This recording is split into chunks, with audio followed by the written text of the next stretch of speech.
morning, good afternoon, good evening, and welcome to the Entre Nous. Today we have a very special guest. She is Sandy Mora. Sandy is a passionate leader in human and organizational development with a powerful story of resilience that inspires many. As the manager of the business club at the Happiness Study Academy, a best-selling author and a TEDx speaker, she masterfully combines science, emotions, and practical tools to transform the way we live and lead. Her authentic and heartfelt approach challenges us to rethink leadership, happiness, and antifragility in an ever changing world. Today, we have a privilege to speaking with her to learn more about her journey and vision for the future. Thank you very much, Sandy, for being here. Thank you. Thank you, Laura. I'm so happy to be here, and thank you for the work you're doing. This program is awesome for us to get to know each other better, and I'm very honored that you invited me. Thank you, Sandy. Thank you for your time. Sandy, my first question: how did you get involved with the Happiness Study Academy, and what aspects of your personal journey led you to this field? Okay, so I started hearing about positive psychology around 2008 when I first divorced. I had my first divorce because I have to, and I started looking for tools in order to navigate this situation in a better way. So I started looking for everywhere in the web, and I started hearing about positive psychology. But I was still in my marketing job at Kellogg Company, which I worked there for 12 years. So I was working in marketing, and I was just looking for these tools for my personal growth and my personal development. And my mom is a psychologist. She's mostly focused on psychoanalytical approach. And my grandma was one of the first graduates from a cohort on human development counseling here in Mexico. So I was all my life I was surrounded by these topics, but I decided to go to marketing and advertising. And it took some more time for me to get more into positive psychology. I had some other struggles in my life, and I kept digging for more information on how to handle these hardships and how to live happily even throughout this. And in 2010, I think it was that I started following Tal. I think 2009, and then in 2010, I attended online a conference where Martin Seligman and Tal Ben-Shahar gave talks. It was a Tech Milenio that they were launching. It is a university here in Mexico. They were launching their new philosophy based on positive psychology, and Marty and Tal helped them shape it. So that was the first time that I really saw them, who they were, and heard them talk for the first time. And I got hooked. I loved it. I started following Tal more intensely. But that was 2010. I still was working on my corporate work. I had a lot of things that I had to solve in my personal life. And it was, you can cut to 2019 that I experienced my second divorce, and I started working on my book. And I started receiving information about the existence of the Happiness Studies Academy, and in social media. The algorithm started bombarding. But because I was, in the middle of solving again, my personal life and of this book project, it took me until 2021, 2021, that I started joining the open to the public webinars that Tal holds, now and then, to invite people to join HSA. So I attended, I think it was two or three, and in the last one, I decided to, raise my hand and ask a question about resilience, because resilience had been my topic for all these years. I had already studied a master's, an MA in human potential development, and my thesis was about resilience. So I asked him something about resilience, and he answered, and he introduced me to the antifragility concept of Nassim Taleb, and it blew my mind. And I said, like, I always thought, how nice would it be to study with this great, Harvard teacher, and it seemed like a crazy idea at the time. But now it seems like a little bit more attainable. So that's when I decided that I wanted to join him in HSA, and I started in the February 2021 cohort. Okay. Imagine from 2009 to 2021. 21. It took me a little bit of time, but I got there. But you got it, and it's amazing because everything that you did and you went through all those years before finally being here. Amazing. Yeah, and it was when I was doing my thesis in my MA. Obviously, I studied more in depth all the positive psychology research that was out there, and I got more caught up. So it was gradual, Mhm. but it was present since 2009. And yeah, I mean, being at home with my three kids during the pandemic made it more, I don't know, it was in being an online program made it more feasible for me to be able for the at wo- at last to be able to Exactly. to join him and to learn from him directly. So it was a big gift that I gave myself, and that I don't regret at all. That's wonderful. Sandy, as the manager of the business club at HSA, how do you apply happiness and well being principles to leadership in corporate environments? And what strategies have been most effective? Okay, I have been learning a lot about leadership because, well, right now I have a team of 47 volunteers that work for the club, globally, all over the world. And I used to have remote, not direct teams when I worked in the corporate world. I was in charge when I worked at Young and Rubicam. I was in charge of the Colgate Palmolive account, and I had to coordinate the advertising throughout all Latin America for new products. So I need to coordinate a lot of remote teams. Since then, we're talking, 2000, no, before 2000, we're talking 1999. So it's a long time. And then in Kellogg, I worked as a promotions manager for all Latin America. So I also coordinated teams that didn't report direct to me, but I needed to coordinate throughout all the Latin America countries, and I belong to the global team. So I did have somehow experience on that, but I never had such a big team, that directly depended on me.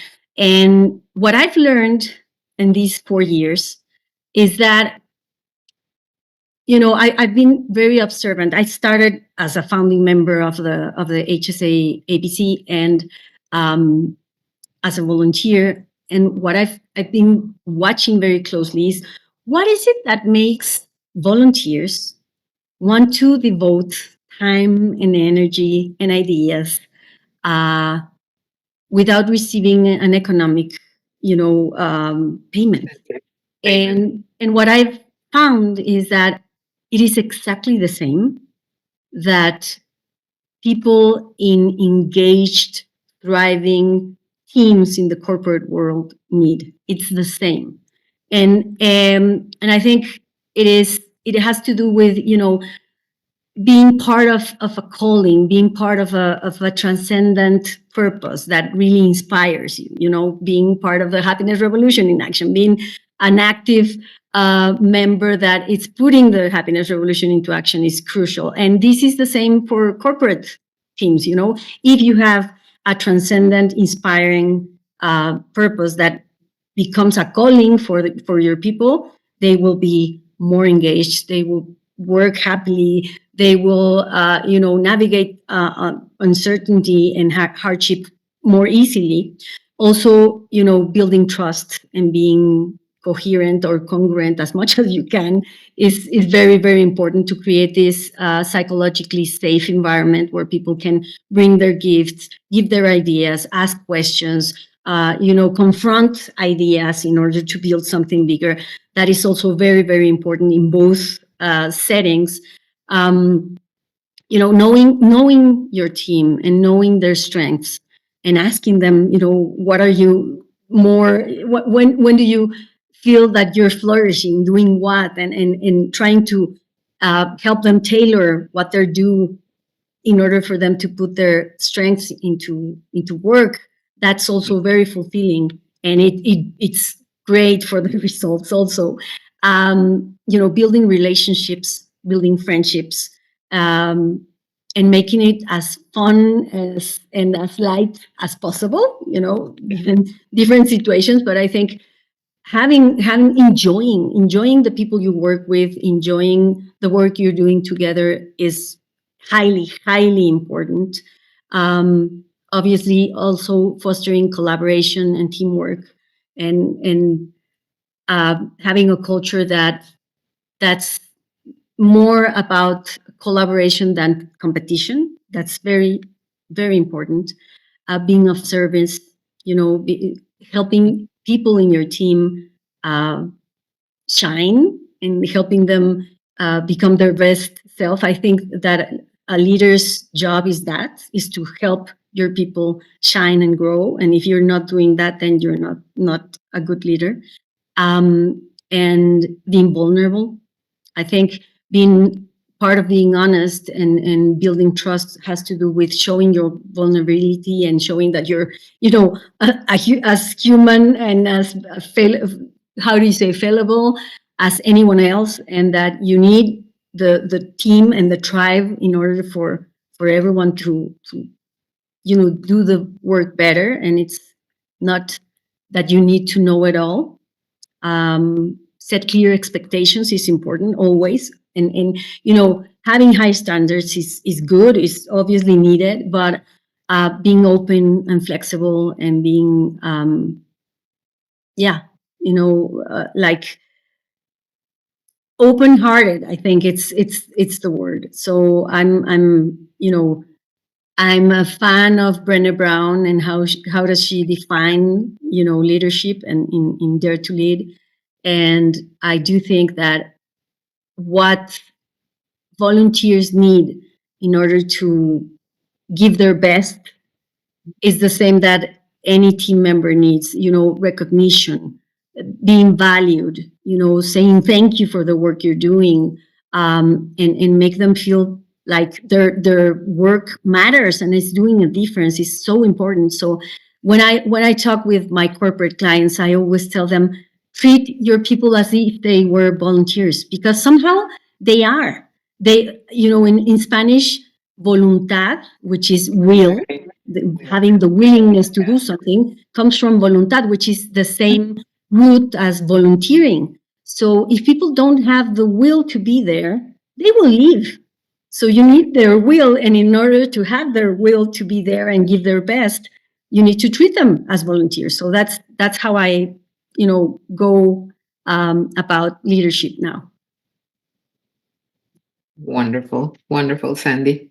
And you transitioned from a logic and control based mindset, right, to becoming an emotionally connected leader.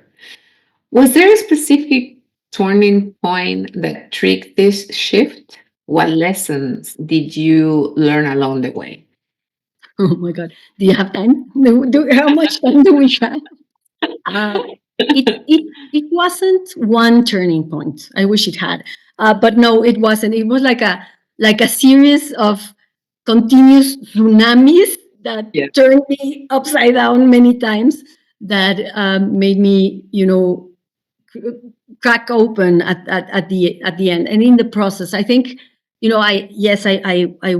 I grew up building this armor around my heart and my and feeling that being vulnerable was like a faulty personality trait, and that I didn't want to be hurt, so I built this very big armor around my heart throughout my early years and my early adulthood, and it took a lot of hammering from life to break that armor. That's what I think now, looking it in retrospective. So it was a lot of things, from my first marriage, because I was like rational and a perfectionist and controlling and all bad, all bad, all bad. But it took me a while to learn. So I think in my first divorce, I learned that I wasn't perfect and that I couldn't change people, Exactly. and that I needed to let go of fixed ideas or beliefs that were getting me stuck. So I think that was some of the main learnings on that one, from my son's illness. He has a kidney failure, so it's a chronic illness. And when he was in the ICU, when he was 3 years old, and he spent like a month in the ICU, and then all these years, dealing with the transplant and the medication that he has to take every day, and all that. I think I've learned mainly on those first 30 years, the 30 days, felt like 30 years. I think I learned a lot about um, allowing myself to feel, allowing myself to ask for help, um, learning how to make heavy things as light as possible to bear them, to be able to bear them. Um, I don't know, a lot of things, and that I needed to trust other people to solve things that I couldn't solve. Talking about doctors, and again, that I couldn't control anything but my thoughts, feelings, words, and actions, and that's the only thing that I can really control. And then I had breast cancer, and from my breast cancer, I think I learned a lot about the importance of vulnerability, and that I'm vulnerable and that I'm a human being, and it connected me a lot, very very deeply, with love of life, and the need to enjoy every single second, because you never know when you're going to leave. So being lighter, and being happier, and enjoying more the moment, and looking for opportunities to enjoy, and to connect with people, and the importance of the network, of the help of the network, and having a tribe.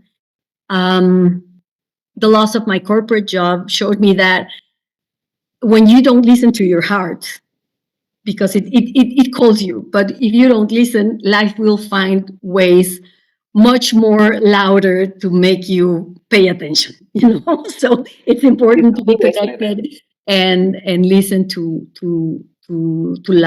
your heart, and to be connected, mind and heart, and being in sync. And also, I think my last divorce, that was the most hard one. It seems impossible that there's something harder, but I think emotionally it was the hardest one for me. It broke me. It really brought me to my knees. So I could allow myself. I didn't have any other choice, but it showed me that I need to allow myself to feel the pain that I so much resisted my whole life to feel, and that feeling the pain is the only way to be able to transform it, and to get through it. And I think that was one of the main learnings of that one. So yeah, a lot of learnings, and I kept piling them up. Yeah, well, it's like they say, right? That you have to go deep, deep, deep and touch the bottom, and then from there you just have one way and it's up. But you Exactly. have to allow yourself, like Tal says, allow yourself to be human, right? And to feel every single thing to be able to overcome what you're going through. Yes. And how do you bring, Sandy, how do you bring these lessons into your work today? Okay, so I mean, as I told you, I think that all these experiences obviously made me more attuned to my feelings, but also made me more empathic, Yeah. much more empathic, and open, and connected to the feelings of others and the importance of being attuned to that. So I think this is something that I bring to my leadership now. I really do um, value the connection and the empathy with, and the compassion between teammates. I also think that I learned that leadership is not only about giving direction or strategy, but it is about caring and connection, and that building this net of connections and of solid bonds help not only you as an individual, but the team and the organization to do better. um, so building a culture that fosters this strong net of of values and culture and common interests and purpose that unites us. I think that's like the most important task as a leader that you need to make sure you're doing, and um you know I think that my experiences with adversity helped me create a framework that worked for me, and gladly I know from other people and from their feedback that works for others, in order to be able to embrace change and embrace hardship in a way that you are going to be able to transform it into gold of personal growth, and to be open to that and not fall prey of fear. And this also, it's very important for leaders, and to transmit this to the team. And about happiness, that it is an inner state. I learned that. I mean, I learned this in my experiences, and then I came to reaffirm this with Tal and with HSA, that it is an inner state that you can build, and that it does not depend on the external circumstances. So I think also knowing this as a leader, and knowing that yes, circumstances may change the path and make you rethink everything, and but that's a good thing, that every time this happens, even though it scares us, or it makes us want to hold on to what we already know, and can get us into some anxiety. Ultimately, these hardships are ways that life is giving us Mm. to challenge ourselves, to find our hidden potential, to throw limiting beliefs, to question our path, and to choose a better one. So I think those are the main things that I've learned. And I don't know if I answered. Oh, that's wonderful. Thank you, Sandy. You are known for combining science, emotion, and practical tools in your work. Can you share a powerful example where this integration created meaningful transformation? I can tell you. fortunately, I do have a lot of testimonials and reviews, for example, for my book, and people who approach me after my talks, that tell me that, the framework that I proposed for the emotional alchemy book, to transform hardship into gold of consciousness and personal growth, does work for people. I do have many people saying, I have an example of someone, a guy who wrote a testimonial, saying he was in the hospital, facing, a very challenging health situation that had him in an emotional turmoil, and that someone gave him the book, and that it really changed the way he thought about what was going on in his life, and helped him, heal the emotional part, and that also helped him heal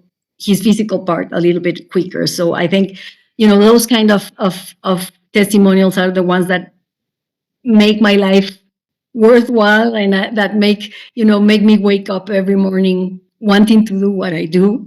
I also, I give a workshop that I call the internal GPS, that has to do with finding your transcendental purpose, your value, your key values, your strengths, and how you want to feel, your core desired feelings. And in these workshops, I've seen so much transformation that sometimes it scares me. It's like, oh, this is, I don't have an agenda on what kind of changes you're going to implement in your life, but I've seen people changing careers, splitting up, or deciding to finally get together, or moving to a different country, or doing things that I say, wow, wow, the transformative power of having clarity in your life is so important. And yeah, and I mean, with organizations, the framework that I bring now, because I'm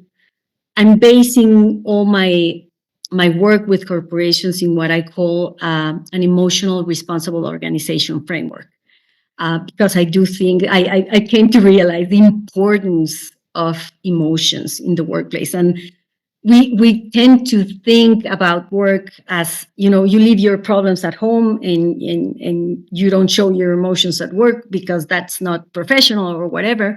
And I think this is very archaic, but it still goes on in a lot of the corporate world. And we need to embrace the fact that work is an emotional experience, whether you like it or not. It's 100% emotional experience.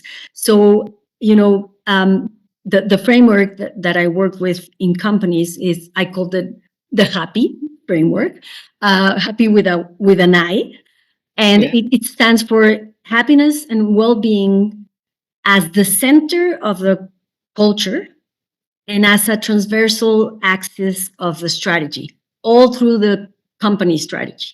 If what you're doing as a company is not serving for the well-being of people, most importantly for the people that work with you, then what the hell are you doing? So happiness and well-being is the first. The A, it means anti-fragile teams, building anti-fragile teams. This is teams with psychological safety, that embrace change, that learn, that are modular, that know each other's strengths, so they can, move and adapt in a flexible way to change. And then the first P is about positive leadership, and it is about, doing what I was telling you, treating people as volunteers and being a positive leader, and um, basing your leadership on strengths and on valuing people for what they do well, and from optimism and all that. And then the second P is for powerful results. And it has to do with measuring what really matters, adding to your KPIs well-being, and the organizational climate, and the individual well-being of your people, and how people are growing. And so when people flourish, results grow. And we know that from multiple studies, and Gallup does this, and Indeed has just shown us this in some um, research that they did. So when people flourish, the results of the organization grow.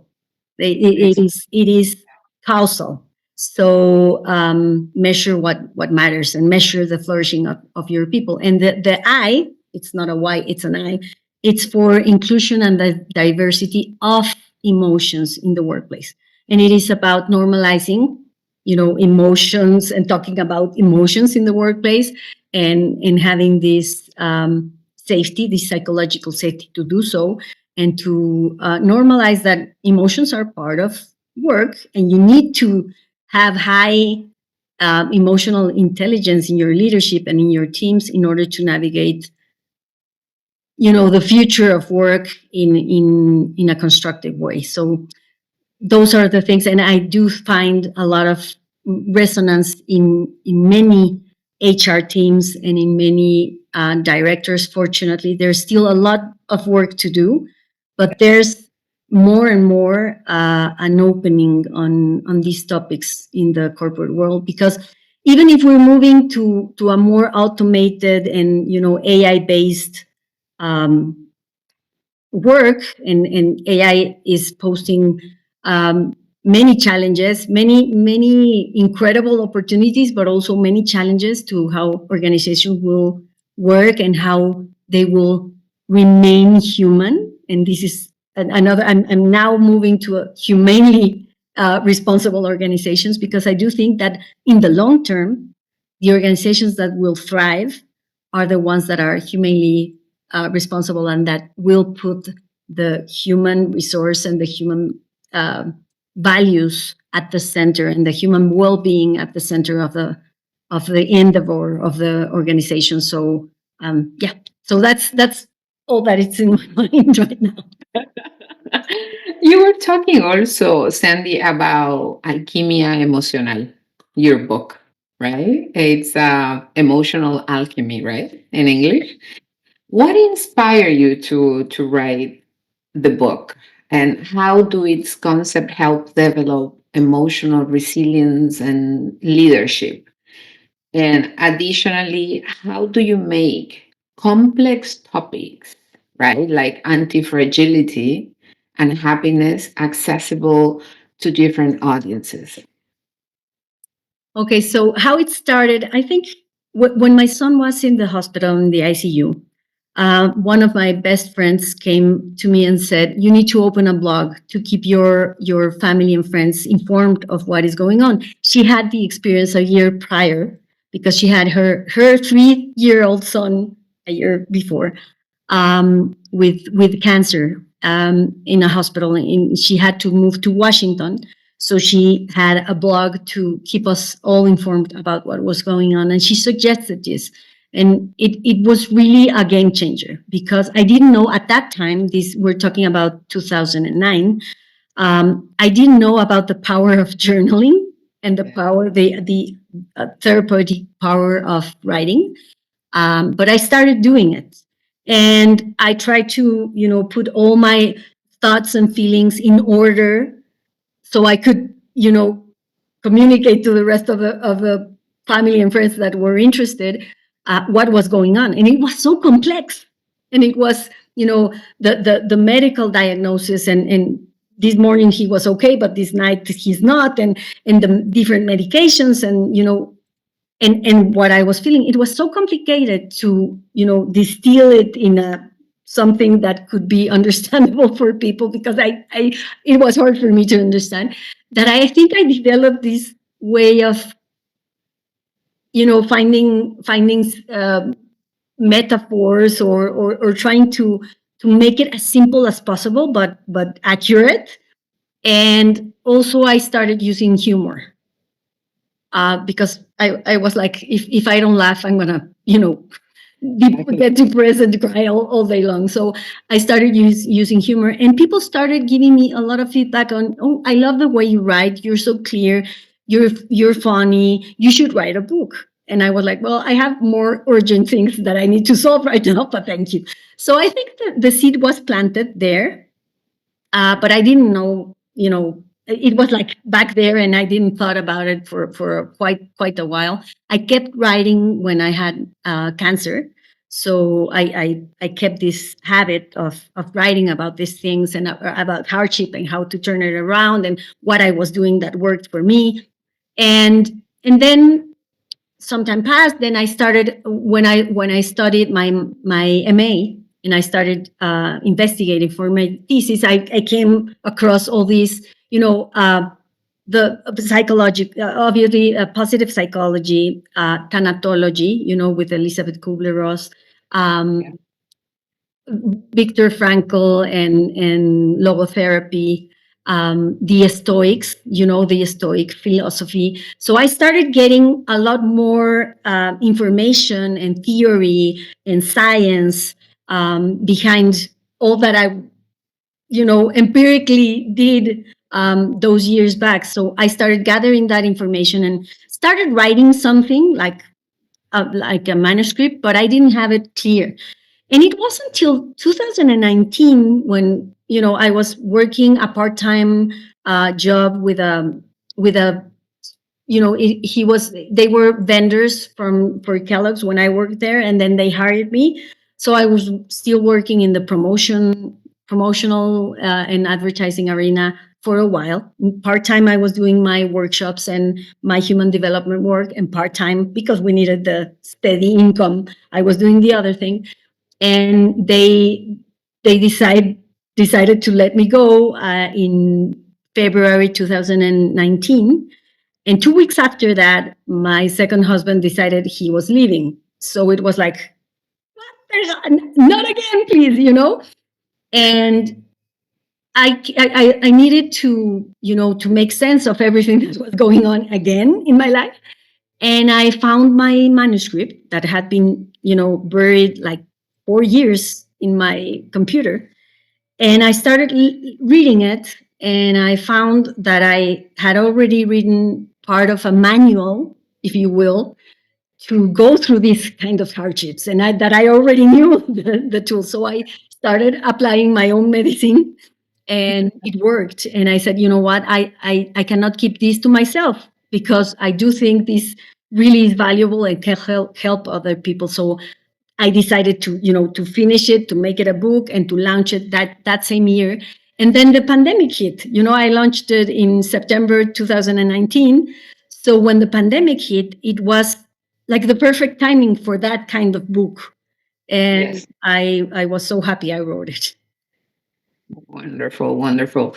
Sandy, you talk about taming the chango loco, taming the monkey mind. That means more or less, right? Exactly. How to this concept? I love your monkey. Actually, I saw the monkey in LinkedIn, right? I Yes. love it. It's a wonderful interpretation. Now, how does this concept apply to leadership and well being in terms of antifragility? What key practice can help organizations become more resilient in time of crisis? So, well, the crazy monkey, or the chango loco, which I just learned that we only call it chango in Mexico, but not in Yeah, Latin mono. America. It's a mono. But Mono. yeah, yes, it is. The Buddhist called this monkey mind, the mind that is jumping from thought to thought. Um, and what I decided to do with this concept is, you know, I learned that in order to identify it, and this is what meditation shows you, you need to not, you need to catch it, and then not identify with it. So I identify it's talking to me, and then I may take a step back, and then I can look at it, and Mhm. it's not me becoming the monkey, but it's the monkey doing its thing. So yeah, I view it as this voice that is this character, this monkey is the one that lives in the amygdala, and that has this very hard work of keeping us alive. His work is to keep you alive and save energy so you stay alive. So this is his main work, which is very valuable because thanks to that is the human, the human species has lived and has, come to what we are now. But the thing is, this reactiveness of the monkey that is always alert and always trying to see the danger in everything and prevent you to going into dangerous fields or dangerous terrains, um, it's no longer useful in many of our regular um, situations in this now civilized world, let's say. So it is very important. And as a leader, self leadership is the most important thing you have to work on before being a good leader. And being able to identify and catch this crazy monkey so it doesn't take you into the downward spiral of fear and defensiveness or aggressiveness and being reactive. And you need to be very, very attentive to when it starts talking to you. So I created this character and his SWAT of saboteurs because he doesn't Yeah. work alone, and Yeah. yes, I did study positive intelligence with Shishar Chamin, who talks about the saboteurs, and it was fun because I said, yes, the crazy monkey has a SWAT of saboteurs, and um, that are these different voices that come from different experiences in your life that have this same job of preventing you to going into potentially harmful or dangerous terrain, but they use different arguments to convince you rationally why not to do things or why to react to some things. So these are the DJs that I say that start playing their music in your head and make you sabotage yourself. So I think this is one of the examples on how to translate this complex neuroscientific thing that on how your brain works into something very tangible, that it's fun, but it's easy to understand, and that way you can be more mindful and catch it. And when you name it and when you make fun of it, it's way more easy to tame it. So that's how I work with these kind of concepts and for leadership. And again, the crazy monkey is the first respondent to adversity and to crisis and to change. So in order to become anti-fragile, you need to be very aware of this monkey and to know how to tame it. And to do this emotional alchemy, as a matter of fact, the formula, if you will, that I propose, or the framework that I propose in my book, are some steps that you take in order to tame this crazy monkey. So you go obviously from the reactiveness and feeling the feelings, um, and feeling as a victim, or as you're being attacked or whatever. And the first step is you need to make a decision. Do I want to stay as a victim and stay stuck, or do I want to do whatever it needs to get out of here, and do something better with my life? So the first one is decision, and you're the only person who can make it. There's no one else who can come and make you make a decision. You cannot change anyone. Changing ourselves is hard enough. Trying to change others is delusion. So you need decision, and once you've made the decision, then you need to accept. Acceptance is the second step, and you need to accept the reality. When the crazy monkey, it's always fighting with reality. It's always resisting reality and saying, no, this is not the way my script goes. It should be different. Why is it this way? It's not fair. I'm angry. I'm reactive. So when you accept, it is what it is, start fighting with reality. You didn't ask for it. You didn't want it. This is not what you planned for, but it is what it is. So what are you going to do with it? Obviously, it includes the process of grieving, all the process of of being able to transit all the emotions until you get to acceptance. But you need to get to that point in order to, move forward. And then gratitude. So once I've accepted this is what it is, even if I don't like it, okay, find the silver lining. What is it good about it? What can you learn from it?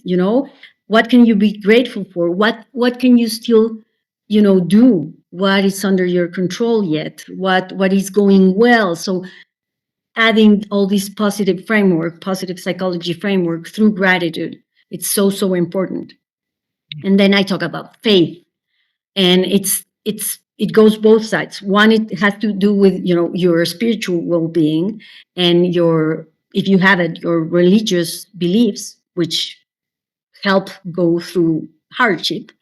But also, and most importantly, has to do with believing in yourself, trusting that you have the potential and that you will find the tools to overcome whatever is happening, and that you will be able to, turn the page and grow from it. And so, having this faith and knowing that this is not definite. This is not universal.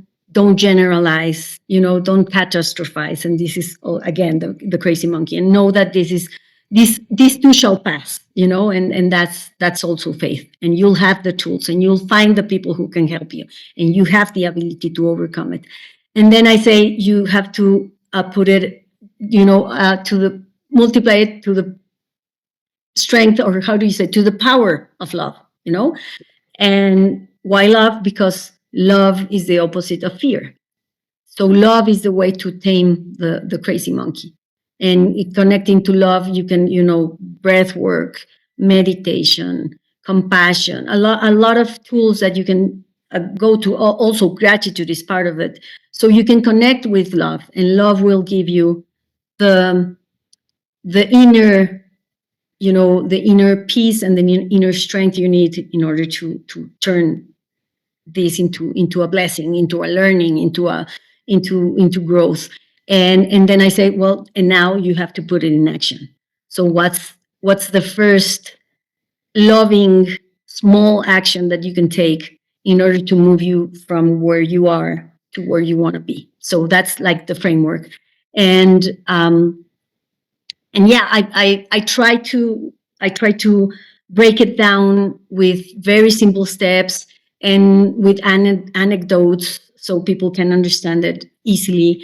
And I think it works. And I mean, it's not rocket science. I'm not, inventing the wheel. I'm just taking from Stoics, so positive psychology, logotherapy, thanatology, and in my own experience in order to build this framework. But a lot of people is like, where do I start from? I'm so overwhelmed by this crazy monkey that I don't see the path. And I think this is a way for me to give them like a step-by-step guide with a menu of interventions that you can try and see, do the research, as Tal says, to find which one works for you. But in order to start exercising this resilience and anti-fragility muscle, and once you do it in, regularly, and you practice it with the normal things that happen in your life that are not so, oh, your tire got flat. Okay, apply.